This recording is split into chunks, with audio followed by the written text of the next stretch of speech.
Llevo más de 10 años entrenando y aunque logré un montón de resultados, cometí errores que me frenaron por años. Hoy te los comparto para que no pierdas el tiempo como lo hice yo. Número uno es no saber cómo usar la balanza. Me pesaba una vez por semana o tal vez 2 veces por semana y no hacía promedios de ningún tipo. No entendía bien qué eran las fluctuaciones y cómo me podían sabotear. La balanza me terminaba confundiendo mucho más de lo que me ayudaba. El peso es una herramienta, pero mal usada puede estresarte un montón. Así que pésate de 5 a 7 días por semana y calcula promedios semanales y luego la diferencia de esos promedios semanales. El número 2 es idealizar ejercicios y buscar el mejor, el más óptimo. Y esto con las redes sociales se ha vuelto una tendencia enorme. Estaba obsesionado con encontrar el ejercicio perfecto que hiciera que mis bíceps duplicaran su tamaño. Pero no existe. Lo que importa es cómo lo haces, con qué técnica, con qué intensidad y con qué esfuerzo lo haces y si progresas en él. Es lo único que importa. Elige ejercicios que te gustan, no tienen por qué ser biomecánicamente perfectos, pero si puedes aplicar un muy buen grado de esfuerzo, de intensidad y puedes progresar en él de manera segura, dale para adelante, ese es tu ejercicio perfecto. El número 3 es entrenar para fuerza creyendo que eso era igual a hipertrofia. Durante muchísimo tiempo pensé que el levantamiento de potencia podría llegar a potenciar, valga la redundancia, mi hipertrofia. Y es muy distinto a la realidad. Pensé que si hacía más los básicos y los progresaba en cuestión de fuerza, de 1 a 3 repeticiones, iba a ganar más masa muscular sí o sí. Pero ganar más fuerza, y sobre todo en los básicos y con cierta técnica que puede llegar a potenciar más la fuerza que puedas llegar a obtener de esos ejercicios, pero obviamente el rango de recorrido va a ser muy inferior, no significa que vayas a estimular más músculo. El número 4 es no traquear ninguna caloría ni macronutrientes. Entrenaba bien, pero comía más o menos a ojo y mis resultados eran igual de aleatorios. O sea, mi rendimiento no podía ser predecible ni tampoco lineal. Y entonces ahí fue cuando entendí que si no sabes qué estás metiendo a tu cuerpo y si no mides este input, estás dejando tu progreso en manos de la suerte. 5. Sobrevalorar los suplementos. Lamentablemente yo y muchísima gente cae en esta trampa. Le metía plata en todo, ¿no? Proteína, preentreno, creatina, omega 3. No estaba ni siquiera comiendo lo suficiente ni entrenando con la intensidad y con el volumen adecuado.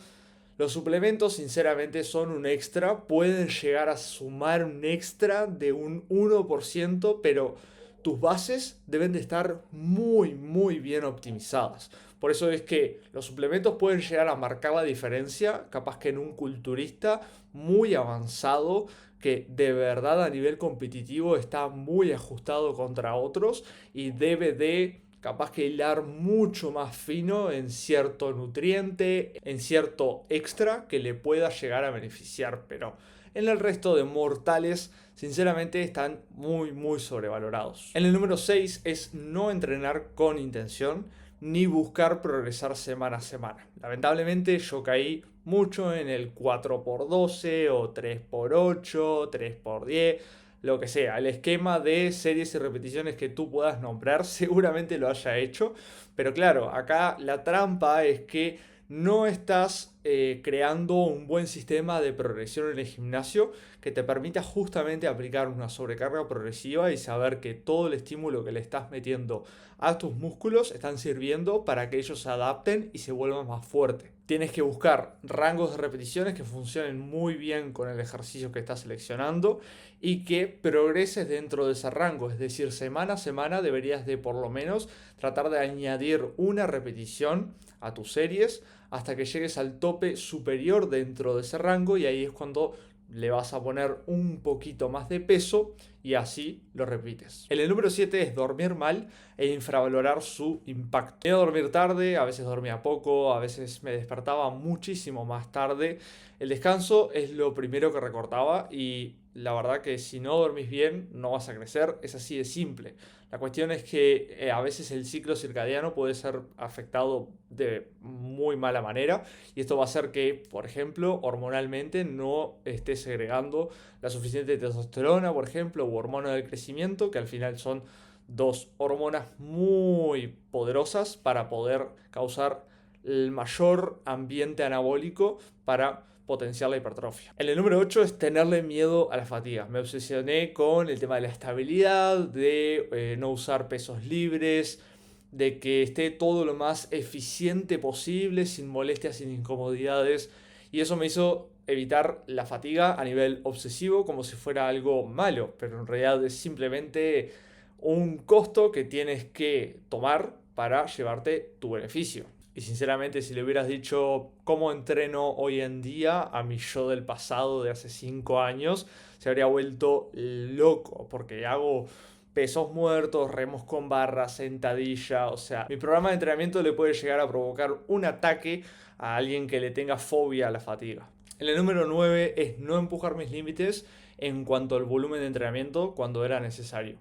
Muchas veces fui predicador de hacer volumen de entrenamiento bajo y llegué a tal punto en el que realmente hacía demasiado poco.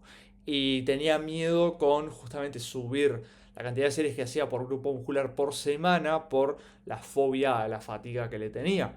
Entonces llegó tal punto en el que estaba haciendo muy poco trabajo y eso no me permitía avanzar de la manera más veloz. Y de nuevo, si le dices mi programa de entrenamiento a mi yo del pasado hace 5 años, se volvería loco con la cantidad de series que hago por grupo muscular. Y en el número 10, algo que escucho constantemente es infravalorar mi genética. Me repetía que no tenía buena genética y eso sinceramente me frenaba muchísimo a nivel mental y eso justamente hacía que, por ejemplo, no intentase subir más mi volumen de entrenamiento porque pensaba que genéticamente no me podía llegar a recuperar de esa cantidad de trabajo. Entonces, claro, era como una excusa muy clara que me empezaba a poner y que justamente no me permitía avanzar porque me detenía de hacer el trabajo que tenía que hacer para poder progresar más rápido. Y no creo ahora que tenga tan mala genética como creía tener antes. Ahora es cuando menos pienso en el tema de la genética, tal vez una cuestión en las inserciones, pero digo, o sea, soy de esa manera,